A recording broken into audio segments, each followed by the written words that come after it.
شرور أنفسنا ومن سيئات أعمالنا من يهده الله فلا مضل له ومن يضلل فلا هادي له وأشهد أن لا إله إلا الله وحده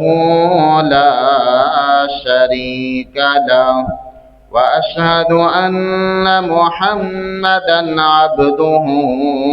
ورسوله يا أيها الذين آمنوا اتقوا الله حق تقاته ولا تموتن إلا وأنتم مسلمون يا أيها الناس اتقوا ربكم الذي خلقكم من نفس واحدة وخلق منها زوجها وبث منهما رجالا كثيرا ونساء واتقوا الله الذي تساءلون به والأرحام إن الله كان عليكم رقيبا يا أيها الذين آمنوا اتقوا الله وقولوا قولا سديدا يصلح لكم أعمالكم ويغفر لكم ذنوبكم ومن يطع الله ورسوله فقد فاز فوزا عظيما أما بعد فإن خير الحديث كتاب الله وخير الهدي هدي محمد صلى الله عليه وسلم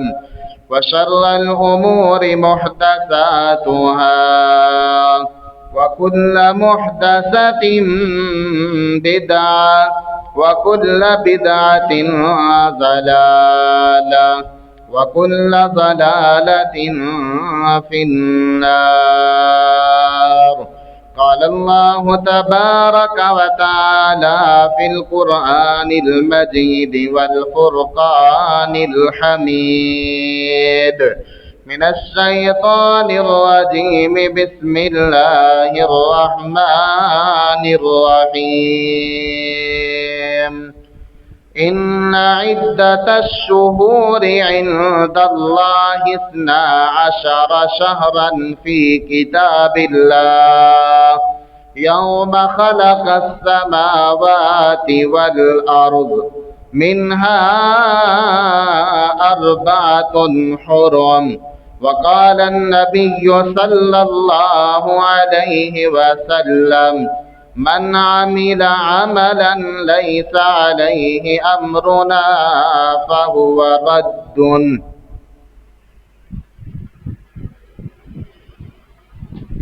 ہر قسم کی حمد و ثنا اللہ رب العالمین کے لیے ہے جو اکیلا ساری کائنات کا خالق، مالک اور رازق ہے۔ ان گنت لا تعداد بے حد و حساب درود و سلام ہوں امام الانبیاء سید الانبیاء خاتم الانبیاء جناب محمد الرسول اللہ صلی اللہ علیہ وآلہ وسلم کی ذات اقدس پر۔ معزز سامعین کرام، اللہ تعالیٰ نے سال کے 12 مہینے بنائے اور ان 12 مہینوں میں سے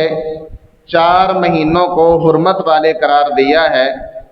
کہ ان 4 حرمت والے مہینوں کا تم نے احترام کرنا ہے، ان کی عزت کرنی ہے، ان کی توقیر کرنی ہے۔ ویسے تو پورا سال ہی گناہوں سے بچتے رہنا ہے، ظلم سے بچتے رہنا ہے، لیکن فرمایا کہ ان 4 حرمت والے مہینوں میں خصوصی طور پر گناہوں سے اور ظلم سے بچنا ہے۔ اور وہ 4 مہینے کون سے ہیں؟ حدیث میں آقا علیہ الصلاۃ والسلام نے وہ 4 مہینے ہمیں بتائے۔ ان میں سے ایک مہینہ ذوالحجہ ہے اور اس سے اگلا مہینہ محرم کا، اور اس سے اگلا مہینہ سفر کا، یہ 3 لگاتار مہینے ہیں، اور اس کے بعد چوتھا مہینہ رجب کا مہینہ ہے۔ فرمایا کہ یہ 4 مہینے حرمت والے ہیں، احترام والے ہیں، ان میں تم نے خصوصی طور پر گناہوں سے اور ظلم سے اجتناب کرنا ہے۔ اور یہ حرمت والا مہینہ محرم چند دنوں سے اس کا آغاز ہو چکا ہے۔ بعض احباب یہ سمجھتے ہیں کہ شاید محرم کا مہینہ حرمت والا اس وجہ سے ہے کہ اس میں حضرت حسین رضی اللہ عنہ کی شہادت ہے، حالانکہ یہ بات قطعی طور پر درست نہیں ہے۔ حضرت حسین رضی اللہ عنہ کی شہادت نبی کریم صلی اللہ علیہ وسلم کی وفات کے تقریباً 50 سال بعد جا کے ہوئی ہے، جبکہ آپ صلی اللہ علیہ وسلم نے اپنی زندگی مبارکہ میں ہی یہ بات فرما دی تھی کہ اے لوگو، یہ محرم کا مہینہ حرمت والا ہے۔ اور صرف آپ صلی اللہ علیہ وسلم نے زندگی میں یہ بات ارشاد نہیں فرمائی، بلکہ اللہ تعالیٰ نے قرآن مجید میں بھی اس بات کا ہمیں بتایا ہے۔ رب العالمین نے قرآن مجید میں ارشاد فرمایا ان عدت الشہور عند اللہ 12 شہرا فی کتاب اللہ، فرمایا اللہ کے نزدیک سال کے مہینوں کی تعداد 12 ہے۔ اللہ نے اپنی کتاب میں سال کے مہینوں کی تعداد 12 مقرر کی ہے۔ فرمایا منہا اربعۃ حرم، ان میں سے 4 مہینے حرمت والے ہیں۔ ذالک الدین القیم، یہ اللہ کا سچا سچا اور کھرا دین ہے۔ فلا تظلموا فیہن، فرمایا تم ان حرمت والے مہینوں میں اپنے آپ پر ظلم و زیادتی نہ کرو، ان حرمت والے مہینوں میں اپنے آپ کو گناہوں سے ظلم سے بچا کے رکھو۔ تو اب اللہ تعالیٰ نے قرآن مجید کی اس آیت میں کیا بات ارشاد فرمایا کہ یہ جو 4 مہینے حرمت والے ہیں یہ آج سے نہیں ہے، بلکہ فرمایا یوم خلق السماوات والارض،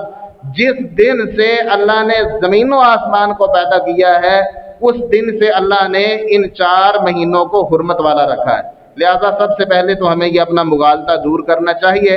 کہ یہ محرم کا مہینہ حرمت والا حضرت حسین رضی اللہ عنہ کی شہادت کی وجہ سے نہیں ہے، بلکہ آپ صلی اللہ علیہ وسلم نے اپنی زندگی میں حسین رضی اللہ عنہ کی شہادت سے کئی سال پہلے یہ بات ارشاد فرما دی تھی کہ یہ مہینہ حرمت والا ہے۔ اور اللہ تعالیٰ نے قرآن مجید میں فرمایا ہے کہ جس دن سے اللہ نے زمین و آسمان کو پیدا کیا ہے تب سے اللہ تعالیٰ نے ان 4 مہینوں کو حرمت والا بنایا ہے۔ اور یہ مہینہ جو حرمت والا مہینہ ہے، جو محرم کا مہینہ ہے، یہ کتنی شان اور عظمت والا ہے۔ حضور علیہ الصلوۃ والسلام نے فرمایا افضل الصیام بعد رمضان شہر اللہ المحرم، فرمایا رمضان کے بعد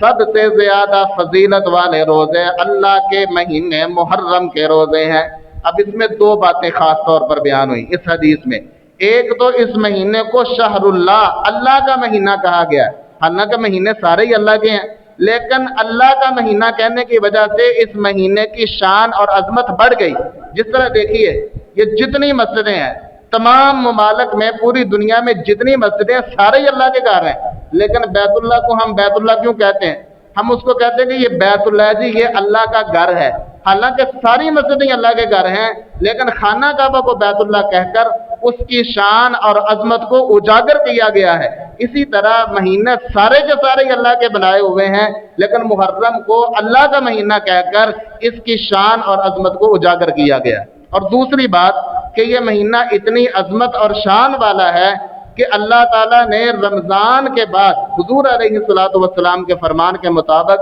رمضان کے بعد جتنے بھی مہینے ہیں سب مہینوں میں سے یہ مہینہ حرمت والا جو محرم کا مہینہ ہے اس کے روزے سب سے زیادہ افضل اور اعلیٰ ہیں۔ اسی طرح حضرات گرامی، اسی محرم کے مہینے سے سال کا آغاز ہوتا ہے۔ جب عمر بن خطاب رضی اللہ عنہ کا دور آیا تو عمر بن خطاب رضی اللہ عنہ نے سوچا کہ اب ہم سال جو اسلامی سال ہوتا ہے اس کا آغاز کریں۔ اب یہ سوال پیدا ہوا صحابہ کرام کے درمیان، آپس میں یہ بات چلی کہ اب کہاں سے اس اسلامی سال کا آغاز کیا جائے۔ اب نبی کریم صلی اللہ علیہ وسلم کی ولادت بھی ان کے سامنے تھی کہ آپ صلی اللہ علیہ وسلم کی ولادت فلاں دن کو ہوئی ہے یا فلاں تاریخ کو ہوئی ہے، اور صحابہ کرام کے ہاں یہ بات بھی موجود تھی کہ آپ صلی اللہ علیہ وسلم کی وفات کب ہوئی ہے، اور آپ صلی اللہ علیہ وسلم کا جو ہجرت والا سال ہے، جب آپ نے مکہ کو چھوڑا آپ مدینہ گئے، ہجرت والا سال بھی صحابہ کرام کے سامنے تھا، لیکن تمام صحابہ کرام اس بات پر متفق ہوئے کہ اسلامی سال کا آغاز ہمیں ہجرت والے مہینے سے کرنا چاہیے، کہ ہجرت کا جو مہینہ ہے، ہجرت کا جو سال ہے وہ اسلام کا پہلا سال ہے، اور اس کی وجہ یہ تھی کہ تاکہ ہر مہینے محرم سے آپ صلی اللہ علیہ وسلم کا جو ہجرت کا مہینہ ہے وہاں سے سال کا آغاز کیا جائے، تاکہ ہر سال جب سال کا اسلامی سال کا آغاز ہو تو مسلمانوں میں یہ بات اچھے طریقے سے واضح ہو جائے کہ اسلام میں سب سے زیادہ جو بندے کی اہمیت ہے وہ بندے کے دین کی، بندے کے اسلام کی اہمیت ہے، کہ اس دین کی خاطر، اس اسلام کی خاطر، اس شریعت کی خاطر حضور علیہ السلام اور آپ کے صحابہ کو اپنا وطن، اپنا شہر چھوڑنا پڑا۔ انہوں نے اپنا وطن اور اپنا شہر چھوڑ دیا، وطن اور شہر کی قربانی دے دی، لیکن اپنے دین کی قربانی نہیں دی۔ لہذا اسلامی سال کا آغاز، اسلام کے یہ جو 12 مہینے ہیں جن کو ہم اسلامی مہینے کہتے ہیں، محرم سے اسلامی سال کا آغاز ہوتا ہے۔ اب آئیے، جس اسلامی سال کا آغاز محرم جیسے مہینے سے ہوتا ہے، اور جس مہینے کو حرمت والا مہینہ کہا گیا ہے، جس مہینے کو اللہ کا مہینہ کہا گیا ہے، اور جس مہینے کے روزے رمضان کے بعد افضل ترین روزے ہیں، بڑے افسوس کی بات ہے، بڑے دکھ کی بات یہ ہے کہ آج لوگوں نے اسی مہینے میں بجائے اس کے گناہوں سے اجتناب کرتے، بجائے اس کے کہ وہ اس مہینے میں الرٹ ہو جاتے کہ ہم نے اس مہینے میں شرک نہیں کرنا، بجائے اس کے کہ وہ محتاط ہو جاتے کہ ہم نے اس مہینے میں اللہ کی زیادہ عبادت کرنی ہے کیونکہ اس مہینے کو اللہ کا مہینہ کہا گیا ہے۔ دکھ اور افسوس کی بات یہ ہے کہ لوگوں نے بدعات اپنی طرف سے ایجاد کر لی، جو بدعات خصوصی طور پر اس ماہ محرم میں کی جاتی ہیں، اور لوگوں نے شرک کے ایسے کام شروع کر لیے جو باقاعدہ طور پر اس ماہ مبارک میں، جو محرم کا مہینہ ہے، جو حرمت والا ہے، جو عزت اور احترام والا ہے، اس میں کیے جاتے ہیں۔ آج کے اس خطبہ جمعہ میں آپ کے سامنے محرم میں کیے جانے والے چند ایسے کام بیان کرنا چاہتا ہوں جن کا دین اسلام سے کوئی تعلق نہیں ہے، ہم نے اپنی طرف سے بنا لیے ہیں اور لوگوں نے اپنی طرف سے وہ کام گڑھ لیے ہیں۔ جیسے ہی محرم کے مہینے کا آغاز ہوتا ہے، سب سے پہلا کام جو ہوتا ہے، آپ نے بھی شاید یہ بات نوٹ کی ہو کہ بڑے بڑے صاحب حیثیت لوگ وہ اپنے بیٹوں کو بھیجتے ہیں، اپنے چھوٹے بچوں کو بھیجتے ہیں کہ جا کے جگہ جگہ دروازے کھٹکھٹاؤ، اور دروازے کھٹکھٹا کے کہو کہ میں حسین رضی اللہ عنہ کا منگتا ہوں، مجھے کوئی چیز دے دو، مجھے کوئی آٹا دے دو، مجھے کوئی پیسے دے دو۔ اب جب ان سے پوچھا جائے کہ بھائی تم تو بڑے صاحب حیثیت ہو، تم ہزاروں میں کما رہے ہو، لاکھوں میں کما رہے ہو، تم نے اپنے بیٹے کو منگتا کیوں بنایا ہوا ہے؟ تو وہ پھر وہ جواب میں یہ بات ہمیں بتاتے ہیں کہ جی ہمارا جو بھی بیٹا ہوتا تھا وہ پیدا ہوتے ہی فوت ہو جاتا تھا، ہمیں کسی نے بتایا کہ تم اپنے بیٹے کو حسین رضی اللہ عنہ کا منگتا بنا دو، کہ جو بیٹا ہمارا پیدا ہوگا نا وہ حسین رضی اللہ عنہ کا منگتا ہے، لہذا تمہارا بچہ یہ بات کہنے کی وجہ سے بچ جائے گا۔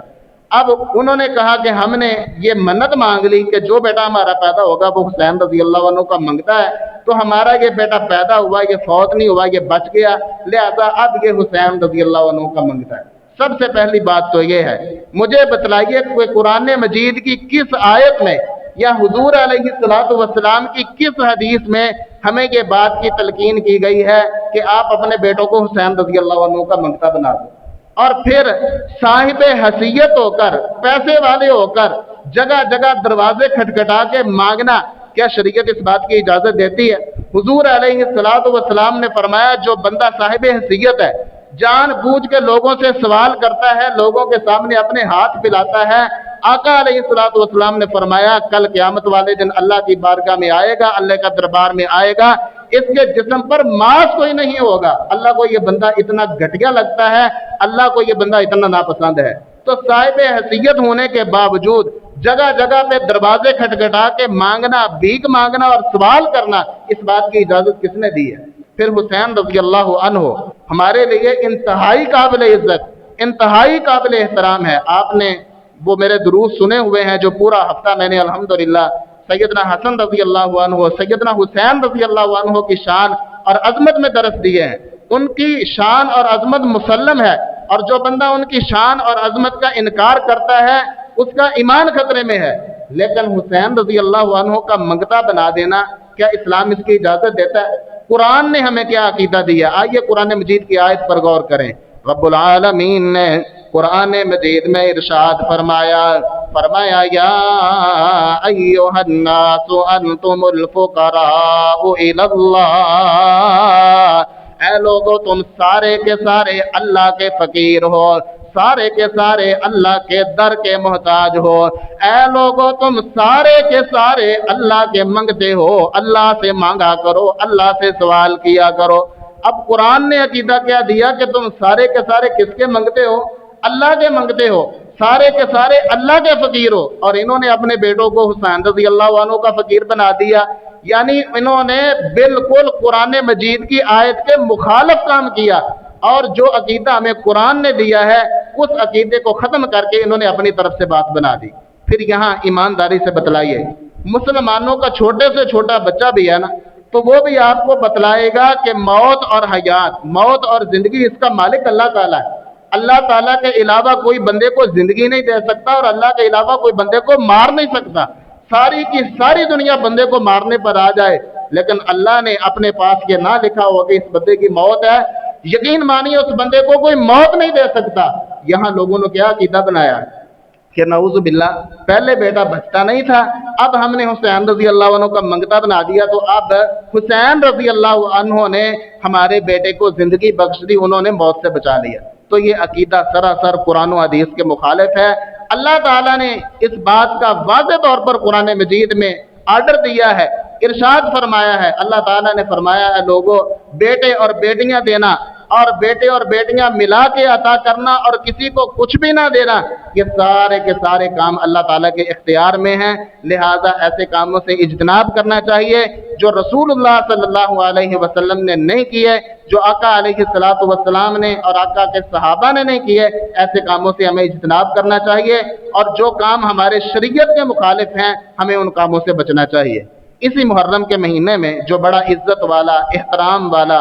اور بڑا مقدس مہینہ ہے، اس مہینے میں دوسرا کام یہ ہوتا ہے کہ سارا سال اپنے جو مردے ہیں، جو اپنے ماں باپ ہیں، جو فوت شدگان ہیں، ان کا کسی کو پتہ نہیں ہوتا، اور پھر جب محرم کا مہینہ آتا ہے تو عورتوں کی قطاریں جو ہے وہ قبرستان کی طرف چلی جاتی ہیں، اور وہاں جا کے کیا دعا کرنی؟ نہیں، قبرانو لیپا پوچھا کرنا ہے، اور کوشش کرنی ہے کہ جو قبر میں ہے نا ذرا لیپا پوچھا کریں گا نا تو ذرا جو قبر میں میت ہے اس کو سکون ہو جائے گا۔ حالانکہ اللہ کے بندو، قبر پر آپ سنگ مرمر بھی لگوا دو نا تو اس کو مردے کو کوئی فائدہ نہیں ہوگا، مردے کو فائدہ اس کے اعمال کا ہے، یا کرنا ہے تو اس کی طرف سے کوئی صدقہ کر دو، وہ اللہ کے رستے میں دیکھ اتارو، اور وہ بھی خاص کر کے محرم کے مہینے میں کرنا جائز نہیں ہے۔ عمومی طور پر جب بھی آپ کسی دن چاہیں آپ اپنے فوت شدگان کی طرف سے مسجد میں پنکھا لگوا دیں، کسی مدرسے میں ایئر کولر لگوا دیں، اے سی لگوا دیں، وہ اس طرح کا صدقہ جاریہ والا کام کریں۔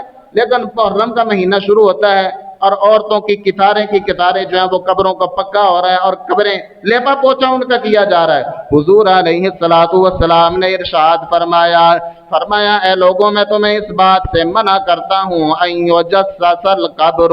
قبروں کو پکا کیا جائے، اس بات سے میں تمہیں منع کرتا ہوں۔ سیدنا علی رضی اللہ عنہ کو حضور علیہ الصلوۃ والسلام نے ایک دفعہ مخاطب کیا، فرمایا اے میرے دماد علی، میں تمہیں ایک کام پر روانہ کرتا ہوں، اس کام کو کر کے آؤ، جاؤ قبرستان میں جاؤ، جو ابھی پکی قبر ہو اس کو گرا دینا، اور جو قبر ایک بلشت سے اونچی ہو اس کو ختم کر کے اس کو ایک بلشت کے برابر کر دینا۔ حضور علیہ الصلوۃ والسلام نے سیدنا علی رضی اللہ عنہ کو اس بات کا حکم دیا، اور آج ہماری ساری کی ساری قبریں جب ہم لیپا پوچھا کرتے ہیں وہ ایک بلشت سے، ایک گٹ سے اونچی ہو جاتی ہیں، اور شریعت کی واضح طور پر خلاف ورزی ہم کرتے ہیں۔ اور پھر اس کے ساتھ ساتھ قبروں کو پکا کیا جاتا ہے۔ حضور علیہ الصلوۃ والسلام نے اس بات سے بھی منع فرمایا، اور ہم نے شریعت کی مخالفت کی، پھر اس کا نتیجہ بلا کیا نکلا ہے؟ اب کئی قبرستان ہیں، ابھی ہمارے شہر فیصل آباد کے کئی قبرستان ہیں، آپ وہاں جا کے دیکھ لیں، وہاں انہوں نے کیا لکھا ہوا ہے، باقاعدہ بورڈ لگا ہوا ہے، اس پر ہدایات لکھی ہوئی ہیں۔ ایک ہدایت یہ لکھی ہوئی ہے کہ یہاں قبر کو پکا کرنا منع ہے۔ ہم نے شریعت کی مخالفت کی، قبرستانوں میں مردوں کے لیے جگہ کم پڑ گئی، اور بالآخر ہماری مجبوری کی وجہ سے قبرستان والوں کو بھی لکھنا پڑا کہ یہاں پکی قبر بنانا منع ہے۔ حضرات، ہم نے یہ کام اگر شریعت کی بات مانتے ہوئے چھوڑا ہوتا تو ہمیں ثواب بھی ہوتا۔ آج اپنی مجبوری کی خاطر اگر ہم چھوڑ رہے ہیں تو شریعت کی بات مان کر اگر ہم چھوڑ دیں تو یہ زیادہ بہتر تھا، یہ زیادہ افضل تھا۔ اور یاد رکھیے کہ یہ جو شرک ہے نا، یہ قبر سے شروع ہوتا ہے۔ حضور علیہ الصلوۃ والسلام نے جب شروع اسلام تھا،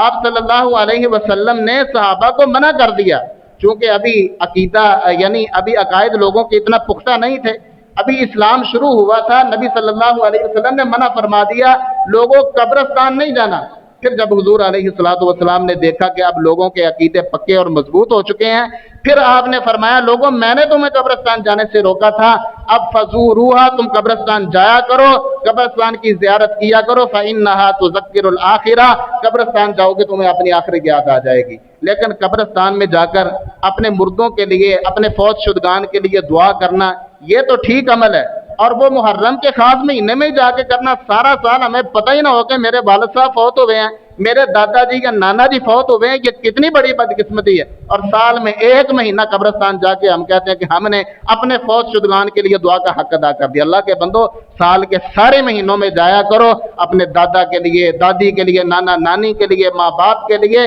وہاں جا کر قبر پر دعا کیا کرو۔ دعا کرنے سے کوئی نہیں روکتا، لیکن یہ خاص طور پر محرم کے مہینے میں جانا، وہاں جا کر قبروں پر اگربتیاں لگانا، لیپا پوچھی کرنا، شریعت نے اس بات سے روکا ہے اور شریعت نے اس بات سے منع کیا۔ اسی طرح تیسرا کام جو اس محرم کے مہینے میں کیا جاتا ہے، افسوس اور دکھ کی بات یہ ہے کہ نبی صلی اللہ علیہ وسلم نے اس محرم کے مہینے کو اللہ کا مہینہ کہا ہے، اور آپ صلی اللہ علیہ وسلم نے اس کو حرمت والا، عزت والا، احترام والا مہینہ کہا ہے، اور کہا خصوصی طور پر ان 4 حرمت والے مہینوں میں اپنے آپ کو گناہوں سے بچاؤ، غلطیوں سے بچاؤ، اللہ اور اس کے رسول کی نافرمانی سے بچاؤ۔ اور ہم نے اللہ اور اس کے رسول کے نافرمانی والے بہت سارے کام اور گناہ والے کام محرم کے مہینے میں کیے ہیں۔ ایک بڑا اہم کام جو کہ اس محرم کے مہینے کو ہوتا ہے، وہ 5 محرم الحرام کو، جب محرم کی 5 تاریخ ہوتی ہے تو پاک پتن میں بہشتی دروازہ ہے، اور وہاں پاک بدن کا بہشتی دروازہ 5 محرم کو کھولا جاتا ہے، اور اس محرم کے مہینے میں 5 تاریخ کو اس دروازے سے گزرا جاتا ہے۔ اور ہمارے بھائیوں نے کیسا عقیدہ بنایا ہوا ہے، دیکھیے، یقین مانیے، میں جو بھی کوئی بات کرتا ہوں نا، خیر خواہی پر مبنی کرتا ہوں۔ جو بھی کلمہ پڑھنے والا وہ ہمارے لیے عزت اور احترام کے لائق ہے۔ جو بندہ کلمہ پڑھتا ہے نا، چاہے وہ اہل حدیث ہے، چاہے وہ دیوبندی ہے، چاہے وہ بریلوی ہے، وہ ہمارا بھائی ہے، ہم اس کی عزت کرتے ہیں، ہم اس کا احترام کرتے ہیں۔ لیکن جو بات غلط ہے نا، چاہے وہ اہل حدیث بھی کرے، وہ غلط ہے۔ میں ممبر پر کھڑا ہوں، میں یہ ممبر پر کھڑے ہو کر بات کہہ رہا ہوں، اگر ہمارا اہل حدیث بھی کوئی غلط کام کرے، خلاف شریعت کام کرے، تو ہم اس کو بھی روکیں گے، اور اگر کوئی دیوبندی کرے، کوئی بریلوی کرے، یا کوئی اور تیسرا چوتھا کرے، اس کو بھی ہم روکیں گے، اور اپنوں کو بھی روکیں گے۔ لیکن جو کام شریعت نے روکا ہے نا، جس سے وہ ہمیں کام نہیں کرنا چاہیے۔ اب ہوتا کیا ہے، انہوں نے عقیدہ یہ ہمارے بھائیوں نے رکھا ہے کہ جو بندہ اس دروازے سے داخل ہو گیا وہ بندہ جنتی ہے۔ اب اندازہ کیجیے، اس کو جنت کہا گیا، حالانکہ پوری کی پوری کائنات پر، روئے زمین پر صرف ایک ٹکڑا ہے، ایک ایسی زمین ہے جس کو جنت کہا گیا ہے۔ حضور علیہ الصلوۃ والسلام نے فرمایا ما بین بیتی و منبری روضۃ من ریاض الجنہ، فرمایا میں محمد صلی اللہ علیہ وسلم کے گھر سے لے کر میرے منبر تک کی جو جگہ ہے، اللہ نے اس کو جنت کے ٹکڑوں میں سے ایک ٹکڑا بنا دیا ہے۔ ایمانداری سے بتلائیے، یہ ظلم نہیں ہے، یہ زیادتی نہیں ہے کہ آپ صلی اللہ علیہ وسلم کے گھر سے لے کر منبر تک کی جگہ کو نبی صلی اللہ علیہ وسلم نے جنت قرار دیا، اور ہم نے اپنی طرف سے بہشتی دروازے کو جنت کہہ دیا۔ یعنی جو مقام حضور علیہ الصلوۃ والسلام کے گھر کا تھا، کتنا بڑا ہم نے ظلم کیا ہے کہ ہم نے وہی مقام بہشتی دروازے کو دے دیا۔ اور پھر مجھے ایک ایمانداری سے سوال کا جواب دیجیے، میں تو سمجھنے کے لیے آیا ہوں، میں آپ سے سمجھنا چاہتا ہوں، میں آپ سے سوال کرنا چاہتا ہوں، مجھے کوئی بتائے۔ آپ اندازہ کیجئے کہ وہاں جو دروازہ ہے نا، جب وہاں سے لوگ داخل ہوتے ہیں، ویڈیوز آپ نے بھی دیکھی ہوں گی، وہاں ڈنڈے پڑتے ہیں داخل ہونے کے لیے۔ یار یہ کیسی جنت ہے جس جنت میں داخل ہوتے ہوئے ڈنڈے پڑے؟ ہم نہیں ایسی جنت میں جانا چاہتے، یقین مانیے میرا تو نہیں دل کرتا ایسی جنت میں جانے کو جس جنت میں داخل ہوتے ہوئے بندے کو ڈنڈے پڑے۔ ہم اس جنت میں جانا چاہتے ہیں جس کے بارے میں رب کے قرآن نے کہا ہے کہ جب جنتی جنت میں داخل ہوں گے تو پھر کیا ہوگا؟ سلام علیکم طبتم فادخلوها خالدین۔ فرشتے وہاں کھڑے ہو کر کہہ رہے ہوں گے جنتیوں تم پر سلامتی ہو، آج تم اس جنت میں داخل ہو جاؤ، اب اس جنت سے تمہیں کوئی نکال نہیں سکے گا، اب ہمیشہ ہمیشہ جنت۔ اچھا پھر یہ کیسی جنت ہے کہ جس جنت میں داخل ہو کے بندہ باہر نکلا؟ اور اللہ کے بندوں جنہوں نے جنت میں جانا ان کا باہر نکلنے کو دل نہیں کرنا، تو یہ کیسی جنت ہے کہ جس سے باہر نکلنے کو بھی بندے کا دل کرتا ہے؟ تو یہ ظلم اور زیادتی ہے کہ جو مقام روئے زمین پر نبی صلی اللہ علیہ وسلم کے گھر کو حاصل تھا، آپ کے ممبر تک کی جگہ کو حاصل تھا، وہی مقام ہم نے اپنے اس بہشتی دروازے کو دیا، اور پھر ہم نے کتنا خطرناک عقیدہ رکھا کہ جو یہاں داخل ہو گیا وہ اللہ کی جنت میں بھی داخل ہو جائے گا۔ حضرات نہیں، حضور علیہ الصلوۃ والسلام نے فرمایا ہر بندہ اللہ کی رحمت کے ساتھ جنت میں داخل ہوگا۔ صحابہ نے سوال کیا اللہ کے رسول آپ بھی اللہ کی رحمت سے جنت میں داخل ہوں گے؟ صحیح حدیث ہے، آقا علیہ الصلوۃ والسلام نے فرمایا ہاں میں محمد صلی اللہ علیہ وسلم بھی اللہ کی رحمت کے ساتھ جنت میں داخل ہوں۔ چوتھا کام جو اس مہینے میں کیا جاتا ہے وہ ہے جی غیر اللہ کی نظر و نیاز۔ اللہ کے علاوہ کسی اور کے نام پر دیکھ دینا، اللہ کے علاوہ کسی اور کے نام پر سبیل لگانا، شربت کی سبیل لگانا، پانی کی سبیل لگانا۔ رب العالمین نے قرآن مجید میں ارشاد فرمایا، سورۃ البقرہ ہے، اللہ تعالیٰ نے فرمایا انما حرم علیکم المیتۃ والدم ولحم الخنزیر وما اہل بہ لغیر اللہ۔ اے لوگو اس بات کو توجہ سے سن لو، فرمایا اللہ نے تم پر مردار مرا ہوا جانور حرام کر دیا ہے، اللہ نے خون کا پینا تمہارے لیے حرام کر دیا ہے، تم نے خون کو نہیں پینا۔ اللہ تعالیٰ نے تم پر خنزیر کے گوشت کو حرام کر دیا ہے، خنزیر کا گوشت نہیں کھانا، اور فرمایا اس پانی کو نہیں پینا، اس کھانے کو نہیں کھانا جس پانی پر اور جس کھانے پر اللہ کے علاوہ کسی اور کا نام پکارا جائے۔ اب آپ اندازہ کیجئے جیسے محرم کا مہینہ شروع ہوتا ہے، نظر مولا اور نیاز حسین، یعنی حسین رضی اللہ عنہ کے نام پر چیزیں بنا کے تقسیم کی جاتی ہیں، حالانکہ اللہ نے فرمایا لوگوں تم نے کوئی بھی چیز تقسیم کرنی ہو تو صرف اللہ کے نام پر کی جاتی ہے۔ یہ میں اپنی بات نہیں کر رہا، میں نے سورۃ البقرہ کا حوالہ دیا ہے، قرآن مجید کی آیت ہے، جمعے کے بعد کوئی بندہ پوچھنا چاہے میں سارا کا سارا حوالہ دینے کے لیے، آیت نمبر بتانے کے لیے، ترجمہ دینے کا پابند ہوں انشاءاللہ۔ سارے کے سارے جو حوالے میں نے دیے ہیں، کوئی بھی بندہ جمعے کے بعد حوالہ پوچھنا چاہے تو ہم حوالہ دینے کے لیے تیار ہیں۔ محترم بھائیوں، صرف بات کرنے کا مقصد یہ ہوتا ہے کہ میری اصلاح ہو جائے، آپ لوگوں کی اصلاح ہو جائے، معاشرے کی اصلاح ہو جائے، اور میں بار بار کہہ رہا ہوں جو بندہ کلمہ پڑھتا ہے وہ ہمارا بھائی ہے، ہمارے لیے عزت کے لائق ہے، احترام کے لائق ہے۔ ہم انتشار پھیلانے کے قائل نہیں ہیں، ہم فرقہ واریت پھیلانے کے قائل نہیں ہیں، لیکن جو غلط ہے وہ غلط ہے، جو صحیح ہے وہ صحیح ہے، صحیح کو صحیح کہنا چاہیے، غلط کو غلط کہنا چاہیے۔ اور حضرات گرامی، ایک طرف تو ٹھنڈے پانی کی مشروب کی سبیلیں لگائی جاتی ہیں، جی تم نے یہ مشروب کی سبیل کیوں لگائی؟ وہ جی ان دنوں میں نواسہ رسول پیاسے تھے، تو تمہیں شرم آنی چاہیے، نواسہ رسول ان دنوں میں پیاسے تھے اور تم شربت کی ٹھنڈی سبیلیں لگا رہے ہو۔ اصل میں نا ہم اصل کام بھول گئے، ہم نے شارٹ کٹ شروع کیے ہیں کہ بس ہمیں سال بعد محرم کے مہینے میں سبیل لگانی پڑے اور ہماری جنت پکی ہو جائے۔ اللہ کے بندو، اگر واقعتاً تمہیں حسین رضی اللہ عنہ سے محبت ہے تو پھر کبھی مجھے ایمانداری سے ایک جواب دیں، حسین رضی اللہ عنہ نے پوری کی پوری زندگی کبھی نماز چھوڑی؟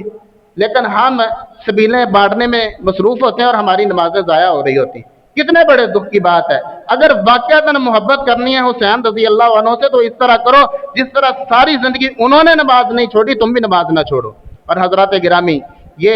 ایسا کام یعنی ایسے کام یہ کیے جاتے ہیں جو میں نے آپ کے سامنے بیان کیے ہیں، جو شریعت جن کاموں سے ہمیں روکتی ہے، جن کاموں سے شریعت ہمیں منع کرتی ہے، ہم نے وہ کام کیے ہیں۔ پانچواں کام اس مہینے میں کیا جاتا ہے کہ صحابہ کرام رضوان اللہ علیہ مجمعین پر تبرہ بازی کی جاتی ہے، صحابہ کرام رضوان اللہ علیہ مجمعین کی کردار کشی کی جاتی ہے۔ یہ وہ لوگ ہیں جن کے بارے میں اللہ نے سرٹیفکیٹ دے دیا، رضی اللہ عنہم ورضوا عنہ، اللہ تعالیٰ ان پر راضی ہے، صحابہ کرام پر، اور صحابہ کرام اللہ پر راضی ہیں۔